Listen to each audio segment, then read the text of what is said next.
तो हम लोगों ने इलेक्ट्रिक फील्ड की बात की और इलेक्ट्रिक फील्ड चार्जेस से प्रोड्यूस होते हैं इसकी बात की, और चार्जेस का डिस्ट्रीब्यूशन अगर दिया हो तो उससे फील्ड कैसे निकालना, और उसके लिए हम लोगों ने, जिसको आप इलेक्ट्रिक फील्ड के लिए कूलम्स लॉ ऐसा कह सकते हैं, मुख्य हमारा सूत्र रहा कि अगर कहीं चार्जेस हैं इस एरिया में और उसके बाद हमें कहीं किसी पॉइंट पर इलेक्ट्रिक फील्ड निकालना है, तो हमारे सिंबल्स थे कि जहाँ फील्ड हमें निकालना है उस पॉइंट को हम लोग, उसके पोजीशन वेक्टर को हम लोग आर कहते हैं, और जितनी दूर में चार्ज डिस्ट्रीब्यूशन है उसके अंदर में जहाँ कहीं चार्ज है उसके पोजीशन वेक्टर को हम लोग आर प्राइम ऐसा कहते हैं, इसको आर प्राइम कहते हैं।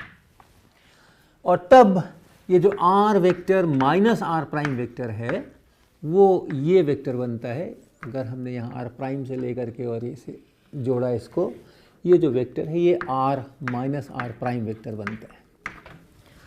और तब हमने लिखा, अगर हमने इलेक्ट्रिक फील्ड लिखना है आर पे तो ये बराबर रो डीटो प्राइम, और तब फिर divided by 4 pi epsilon naught, और जो मैग्नीट्यूड है इस वेक्टर का, अर्थात ये डिस्टेंस जो है जहाँ आपने चार्ज लिया है, ये छोटा सा वॉल्यूम यहाँ पर आप डीटो सोचिए, डीटो प्राइम, और इस वॉल्यूम पे यहाँ पे वॉल्यूम चार्ज डेंसिटी रो है, और इसलिए ये रो इंटू डीटो प्राइम, ये चार्ज हो गया रो इंटू डीटो प्राइम।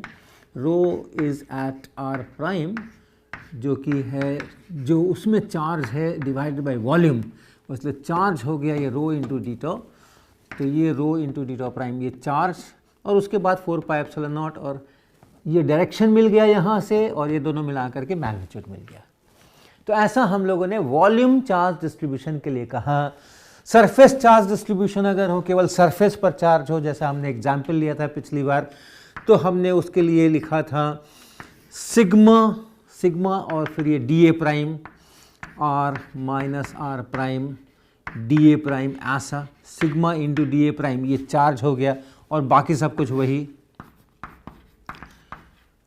अगर हमारे पास में लीनियर चार्ज डेंसिटी है तो हम उसके लिए लिखते हैं, उसके लिए हम लिखते हैं लैम्डा, ये रो है, सिग्मा है, इसी तरह से लैम्डा है आर प्राइम पे, तो यहाँ पे अगर लीनियर चार्ज डेंसिटी है तो ये लैम्डा में लिखते हैं, तो lambda r minus r prime d l prime, और 4 पाई एप्सिलॉन नॉट और आर माइनस आर प्राइम पर 3 पावर, ऐसा। अगर डिस्क्रीट चार्ज डिस्ट्रीब्यूशन है, अगर पॉइंट चार्जेस अलग अलग है, एक यहाँ एक यहाँ एक यहाँ, तो फिर ये इंटीग्रेशन नहीं हो करके ये समेशन बन जाता है, summation i q i. Charge कीजिए, ये चार्ज है rho d tau prime sigma d a prime lambda d l prime q i, तो ये जो है क्यू आई ये हमारा चार्ज हो गया, और उसके बाद फिर वही r minus r i prime, ये फर्स्ट चार्ज सेकंड चार्ज, उस पर यहाँ summation 4 pi epsilon naught r minus r prime का क्यूब। तो ऐसा रिलेशन है किसमें, जो चार्जेस दिए हुए हैं, चार्ज डिस्ट्रीब्यूशन दिया हुआ है, और जो इलेक्ट्रिक फील्ड उसके कारण से है, उनमें ये रिलेशंस हैं। किसी खास चार्ज डिस्ट्रीब्यूशन को देखने के बाद हम तय कर सकते हैं कि हमें कार्टेशियन कोऑर्डिनेट्स इस्तेमाल करना है, या स्फेरिकल पोलर्स करना है, या सिलिंड्रिकल पोलर करना है, क्योंकि ये जो इंटीग्रेशंस हैं, ये इंटीग्रेशंस किसी खास कोऑर्डिनेट सिस्टम के अंदर में आसान पड़ सकते हैं, तो वो हम लोग चूज करते हैं। अब इस चार्ज डिस्ट्रीब्यूशन में और इलेक्ट्रिक फील्ड में एक और भी बहुत प्यारा संबंध है।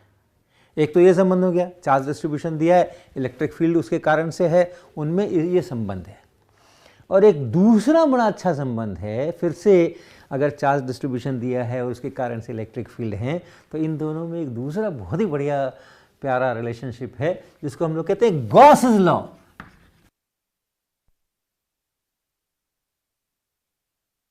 ये गॉसेस लॉ में स्टेटमेंट लिखूंगा पहले, उसके बाद उसमें जो टर्म्स आ रहे हैं उनको धीरे धीरे एक्सप्लेन करूंगा। तो जो गॉसेस लॉ लिखते हैं हम, सिंबल पहले देख लें, ऐसे सिंबल लिखते हैं, एक इस तरह का उल्टा ट्रायंगल और आगे डॉट। फिर जो इलेक्ट्रिक फील्ड है वो कहाँ पर, इस जगह पे, और ये बराबर चार्ज डेंसिटी कहाँ पे, उसी जगह पे जहाँ का इलेक्ट्रिक फील्ड है वहीं का ये है, डिवाइडेड बाय एप्सिलॉन नॉट। और इसको पढ़ते हैं, ये जो सिंबल है ये इतना, इसको पढ़ते हैं डाइवर्जेंस।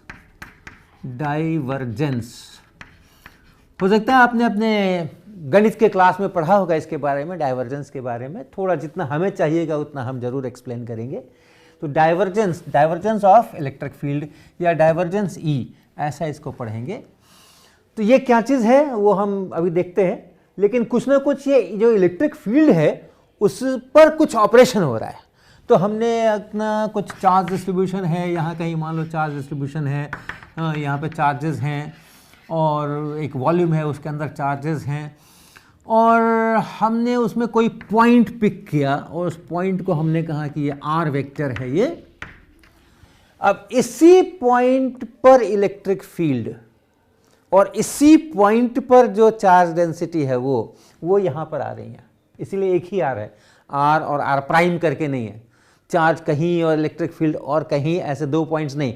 जिस पॉइंट पर का ये चार्ज डेंसिटी है उसी पॉइंट पर इलेक्ट्रिक फील्ड है, और ये जो चार्जेस सारे में हैं उन सब चार्जेस का मिला के जो फाइनल इलेक्ट्रिक फील्ड है यहाँ पे, वो इलेक्ट्रिक फील्ड ये है, और इस पॉइंट पर जो चार्ज डेंसिटी है वो ये है। चार्ज डेंसिटी तो आपको पता ही है, जो हमने अभी हमने चर्चा की, ऐसा charge density dq by dt। आप छोटा सा एक वॉल्यूम लीजिए, यहाँ अगर चार्ज डेंसिटी लिखना है तो छोटा सा वॉल्यूम लीजिए, उसमें कितना चार्ज है वो देखिए, भाग लगाइए, वहाँ से चार्ज डेंसिटी मिलती है। अब ये डाइवर्जेंस क्या चीज़ है वो देख लें। तो किसी पॉइंट पर अगर किसी फील्ड का डाइवर्जेंस लेना है, हम किसी न किसी वेक्टर फील्ड का ही डाइवर्जेंस लेते हैं, जैसे यहाँ इलेक्ट्रिक फील्ड वेक्टर फील्ड है हमारा, उसका हम डाइवर्जेंस ले रहे हैं।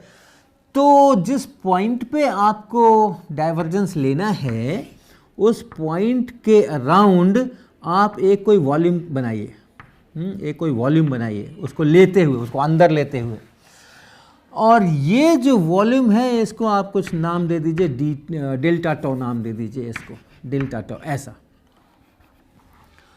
और जब ये वॉल्यूम में कह रहा हूँ तो इस वॉल्यूम का एक सरफेस होगा।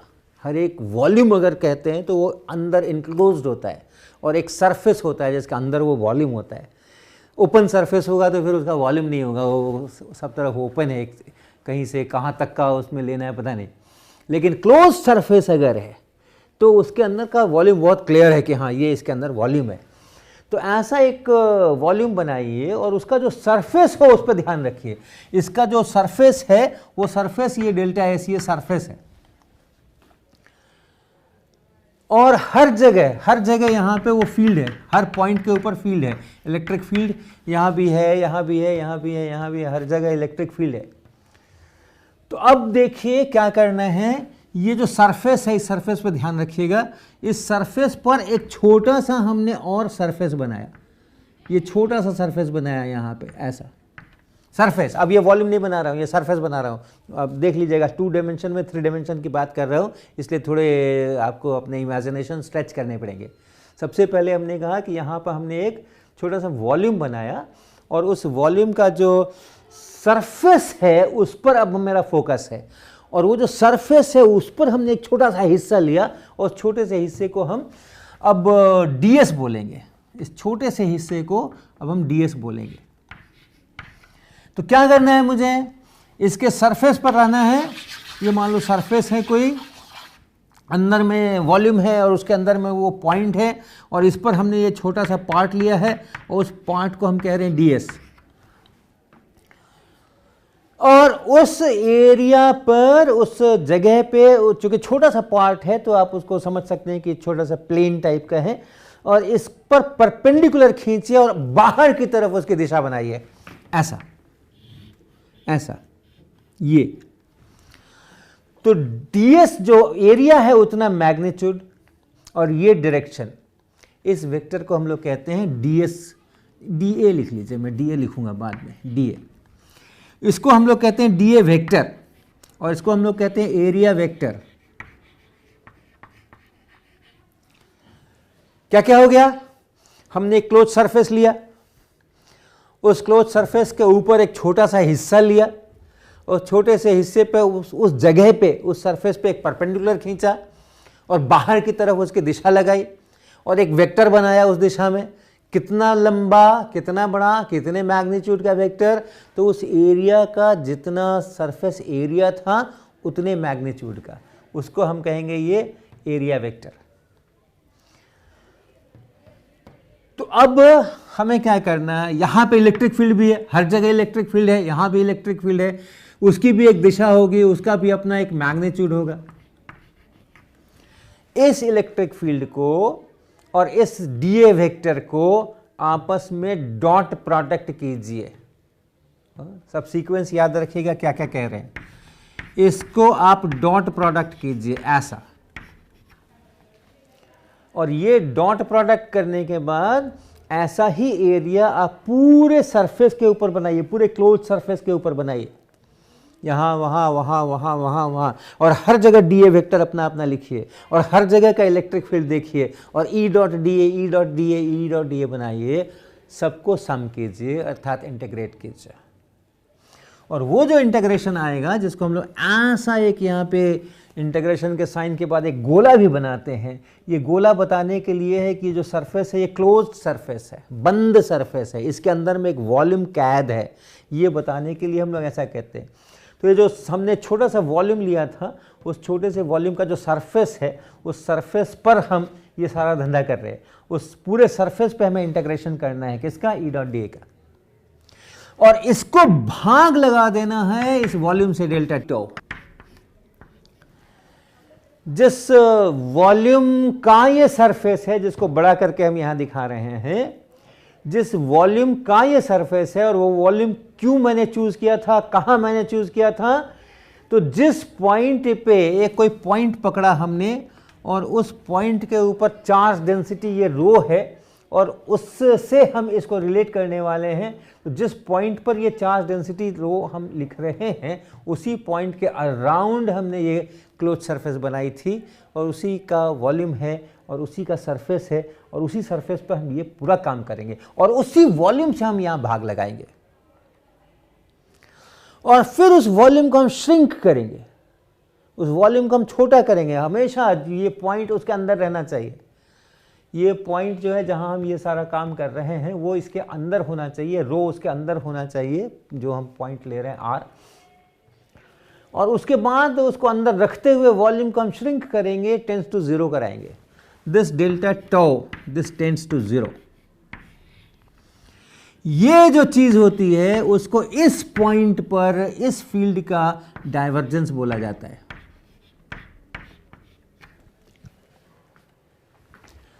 तो ये डाइवर्जेंस की परिभाषा हुई। डाइवर्जेंस अगर किसी फील्ड का आपको लिखना है किसी पॉइंट के ऊपर, ये चीज लिखनी है, इस आर पॉइंट के ऊपर अगर ये डाइवर्जेंस लिखना है मुझे, तो उस पॉइंट के अराउंड एक वॉल्यूम बनाओ, उस वॉल्यूम का सरफेस देखो, उस सरफेस पे हर जगह डीए वेक्टर कंस्ट्रक्ट करो परपेंडिकुलर टू द सरफेस, छोटे छोटे छोटे छोटे हर जगह आउटवर्ड नॉर्मल की तरफ, ई डॉट डी ए करो, सबको जोड़ो यानी इंटीग्रेट करो, और उसके बाद जितना आ जाए उसको उस वॉल्यूम से भाग लगा दो, उस वॉल्यूम को श्रिंक करो 0 की तरफ, तब जो क्वांटिटी आएगी उसको हम लोग कहते हैं डाइवर्जेंस ऑफ ई। तो ये है डाइवर्जेंस ऑफ ई। अब हर बार आपको इतना सारा सब कुछ करने की नौबत नहीं आएगी, उसके कुछ बड़े अच्छे रूल्स हैं, सब कर करा के लोगों ने रखे हुए हैं। तो अगर आपको ये इलेक्ट्रिक फील्ड पता है तभी तो ये सब करेंगे। तो इलेक्ट्रिक फील्ड अगर पता है तो वो कैसे पता होगा? अगर आप कार्टेशियन कोऑर्डिनेट्स में काम कर रहे हैं तो इसको आप लिखेंगे ई एक्स आई कैप, ई वाई जे कैप, ई जेड के कैप, ऐसा लिखेंगे आप। और अगर ऐसा आप लिख रहे हैं और डाइवर्जेंस ऑफ ई किसी पॉइंट पे पता करना है, कोई पॉइंट है, इसका कोऑर्डिनेट है एक्स वाई जेड, इस पॉइंट पर हमें पता करना, यानी आर वेक्टर जो है वो अब है एक्स आई कैप प्लस वाई जे कैप प्लस जेड के कैप। और इलेक्ट्रिक फील्ड सभी जगह है जो कि हमें पता है, ये ई एक्स हमें पता है, ई वाई पता है, ई जेड पता है, हर एक पॉइंट के लिए, हर एक एक्स वाई जेड के लिए as a function of x y z. तो वैसी हालत में ये सब धंधा करने के बाद, ये सारा धंधा करने के बाद एक बहुत सुंदर सा सिंपल सा एक्सप्रेशन आ जाता है, डाइवर्जेंस ऑफ ई अगर आपको चाहिए तो वो डाइवर्जेंस ऑफ ई हो जाता है delta E x by delta E x delta x, ऐसा डेल एक्स, और फिर इसी तरह से प्लस कर दीजिए आप डेल ई वाई ऐसा, और del E z del z ऐसा।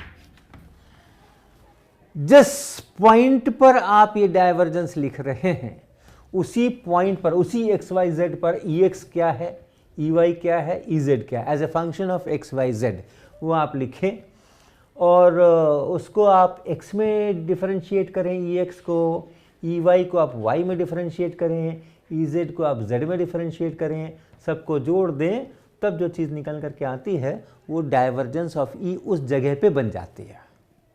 तो ये एक आप याद रखिएगा, ये हमारा बेसिक डेफिनेशन है, ये याद रखिएगा, इससे आपको पता चलेगा कि वो चीज़ क्या है, डाइवर्जेंस चीज़ क्या है।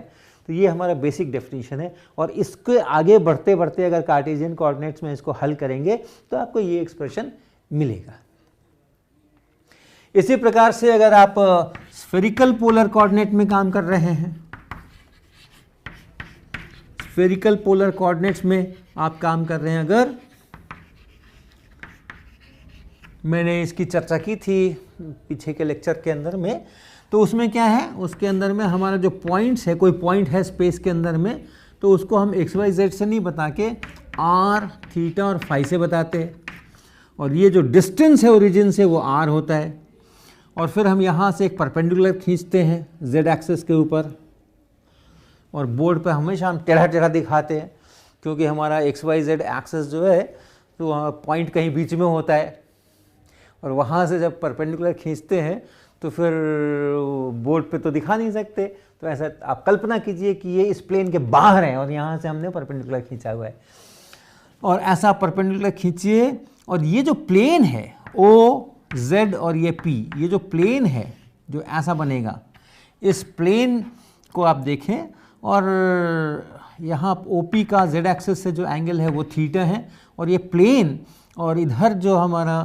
एक्स जेड एक्सिस है ये वाई है, ये एक्स है, याद रखिएगा ये जेड है, उसके साथ जो एंगल बनता है अर्थात ये वाला एक्स एक्सिस का, और जहाँ ये परपेंडिकुलर पड़ा है उसको मिला दीजिए, इसको फाई कहते हैं। आर बता दीजिए, थीटा बता दीजिए, फाई बता दीजिए, तो ये सारा हो जाता है। पिछली बार हम लोगों ने काफ़ी कुछ किया था इसमें से, एक्स वाई जेड में कैसे लिखते हैं वो सब के इक्वेशंस हैं। तो इसमें अगर आप काम कर रहे हैं और तब आपको ये डाइवर्जेंस का एक्सप्रेशन लिखना है, अर्थात मुझे जो इलेक्ट्रिक फील्ड पता है वो एक्स वाई जेड के फंक्शन के रूप में नहीं पता है, हमें इलेक्ट्रिक फील्ड जो पता है वो आर थीटा फाई के टर्म्स में पता है, तो इसलिए सारा काम आर थीटा फाई में होगा। तो वैसी हालत में जो डाइवर्जेंस का एक्सप्रेशन है वो हम आपको लिख करके दे रहे हैं यहाँ पे। ये एक्सप्रेशन बनता है, मैं यहाँ लिख रहा हूँ, जो डाइवर्जेंस ऑफ ई है, डाइवर्जेंस ऑफ ई, इसका एक्सप्रेशन है 1/r square del del r square into E r, लिख देता हूँ फिर आगे एक्सप्लेन करूँगा, प्लस 1/r साइन थीटा, और फिर डेल डेल थीटा, किसका, sine theta into e theta, इसका, प्लस 1/r साइन थीटा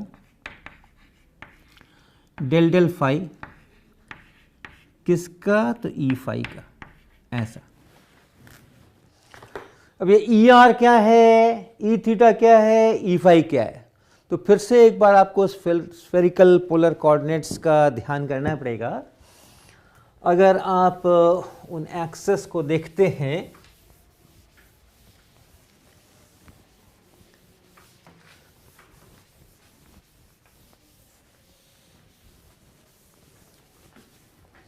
उन एक्सेस को अगर आप देखते हैं, ये y एक्सेस, x एक्सेस इधर बाहर आता हुआ, ये z, ये जो बोर्ड का प्लेन है ये yz प्लेन है। तो अगर हमारा कोई पॉइंट यहाँ कहीं पर है जिसको हम लोग यहाँ ऐसा दिखाते हैं, तो सबसे पहले आप देखिए अगर थीटा फाई फिक्स रखें, थीटा फाई को फिक्स रखें और r को बदलें तो आप किधर जाएंगे? थीटा बदलना नहीं चाहिए, फाई बदलना नहीं चाहिए, तो आपको इसी लाइन पे रहना पड़ेगा। और r आप बढ़ाएं तो वैसी हालत में आप इधर को बढ़ेंगे।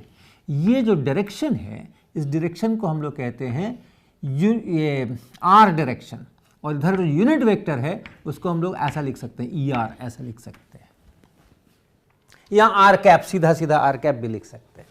जैसे वहाँ हम लोग IJ कैप लिखते हैं वैसे इसको r कैप लिख सकते हैं। तो r कैप का मतलब r बढ़ने वाला डायरेक्शन, r जिस डायरेक्शन में बढ़ रहा है वो डायरेक्शन, उसको हम लोग r कैप कहते हैं। थीटा फाई फिक्स रहना चाहिए, केवल r बदलना है, तब जिधर r बदल रहा है उसको हम लोग r कैप कहते हैं। ये है थीटा एंगल, फाई नहीं बदलना चाहिए, याद रखिएगा। आप इसी प्लेन में रहिएगा, इस प्लेन में ही रहना है अपने को। यहाँ से परपेंडिकुलर डालिए और फिर ये जो प्लेन बन रहा है ऐसा जो तिरछा वाला प्लेन बन रहा है, इसी प्लेन में रहना है अपने को। इस प्लेन से ऐसे XZ प्लेन से आगे घूमना नहीं है, और इस प्लेन में रहते हुए r को भी फिक्स रखते हुए, फाई को भी फिक्स रखते हुए, ये है एंगल फाई। केवल थीटा बदलना है, केवल थीटा बदलना है। तो इसी प्लेन में, ये जो OZP प्लेन है, इसी प्लेन में, और हमें थीटा को बढ़ाना है, थीटा को थोड़ा सा बढ़ाना है, d थीटा से बढ़ाना है। तो हम किधर जाएंगे? r भी नहीं बदलना है, ये लेंथ नहीं बदलना है। तो इसी में हम ऐसा सर्कल जैसा बनाएंगे। ये जो डायरेक्शन होगा, जो ऐसे हम यहाँ से यहाँ जा रहे हैं, तो ये जो डायरेक्शन है, इस डायरेक्शन को कहते हैं थीटा कैप डायरेक्शन। r नहीं बदलना चाहिए, फाई नहीं बदलना चाहिए, थीटा बदलिए तो आप जिधर चलेंगे वो डायरेक्शन कहलाती है थीटा कैप डायरेक्शन। और r मत बदलना, थीटा मत बदलना, केवल फाई बदलना। तो वैसी हालत में आप ऐसे वाले सर्कल पर चलेंगे, ऐसे वाले सर्कल पे फाई ऐसे घूमता है, तो वो जो डायरेक्शन है जो घूमने वाला, वो डायरेक्शन कहलाता है फाई कैप। तो ये यूनिट वेक्टर्स हैं, r cap, theta cap, phi cap, ये यूनिट वेक्टर्स हैं। बाद में भी हम लोग बहुत सारा इसका इस्तेमाल करेंगे हम लोग। और इन तीन डायरेक्शंस में जो आपस में एक दूसरे पर परपेंडिकुलर हैं, आप अपने इलेक्ट्रिक फील्ड के कंपोनेंट्स लीजिए। ये अगर है इलेक्ट्रिक फील्ड, ये अगर इलेक्ट्रिक फील्ड है, तो उसके इन तीन परपेंडिकुलर डायरेक्शंस में आप कंपोनेंट लीजिए। जो r डायरेक्शन में कंपोनेंट आने वाला है उसको हम लोग कहते हैं ये ER, इलेक्ट्रिक फील्ड का r कैप की दिशा में कंपोनेंट। और इसी तरह से ये जो थीटा कैप का डायरेक्शन है, उस थीटा कैप की तरफ अगर इसका कंपोनेंट लेंगे तब जो मिलेगा उसको हम लोग कहते हैं ये ई थीटा। और जो फाई कैप का डायरेक्शन है, उस फाई कैप के डायरेक्शन की तरफ अगर हम कोई इसका इलेक्ट्रिक फील्ड का कंपोनेंट लेते हैं तो उसको हम कहते हैं ई फाई। तो ये है E r, E theta, E phi. E r खुद आर थीटा फाई का फंक्शन हो सकता है, ई थीटा खुद आर थीटा फाई का फंक्शन हो सकता है, ई फाई खुद आर थीटा फाई का फंक्शन हो सकता है। ये electric field r theta phi का फंक्शन है।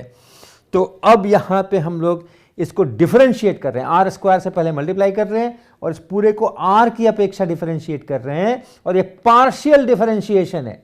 तो इस डिफरेंशिएशन के समय में, इस डिफरेंशिएशन के समय में हम लोग थीटा फाई को कांस्टेंट की तरह ट्रीट करेंगे। डिफरेंशिएशन के समय थीटा फाई में कुछ अगर होगा तो उसको हम कांस्टेंट की तरह ट्रीट करेंगे, तभी हम ऐसा वाला डेल्टा लिखते हैं, पार्शियल डिफरेंशिएशन। इसी तरीके से यहाँ पर ई थीटा, उसको हम साइन थीटा से पहले मल्टीप्लाई करते हैं, थीटा की अपेक्षा पार्शियली डिफरेंशिएट करते हैं। इस बार आर और फाई, इस डिफरेंशिएशन के समय आर और फाई को कांस्टेंट ट्रीट करना है। और ऐसे ही यहाँ पर अगर आ जाए 1/r sine theta del E phi del phi, तो इस पार्शियल डिफरेंशिएशन के समय में हम लोग आर को और थीटा को कांस्टेंट ट्रीट करेंगे। तो ऐसा अगर ये हम लोग कर डालें तब जो क्वांटिटी निकल करके आएगी वो डाइवर्जेंस ई होगी।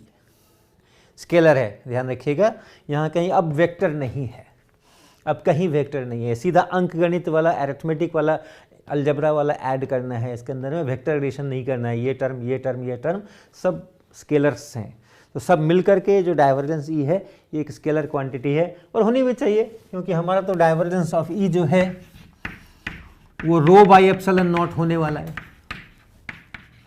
रो एट आर। तो रो तो चार्ज डेंसिटी है, ये स्केलर है, तो ऐसा हम लोग डाइवर्जेंस करते हैं। तो नेक्स्ट क्लास में हम लोग एक इसका उपयोग करके और बहुत सिंपल सा एक सिचुएशन लेंगे, हम एक सिंगल पॉइंट चार्ज लेंगे, उसका इलेक्ट्रिक फील्ड हमें पता होगा और उसके आधार के ऊपर हम इसका उपयोग करके डाइवर्जेंस निकालेंगे और देखेंगे कि वो कैसा हमारे गॉसेस लॉ के अनुसार फिट करता है नहीं करता है।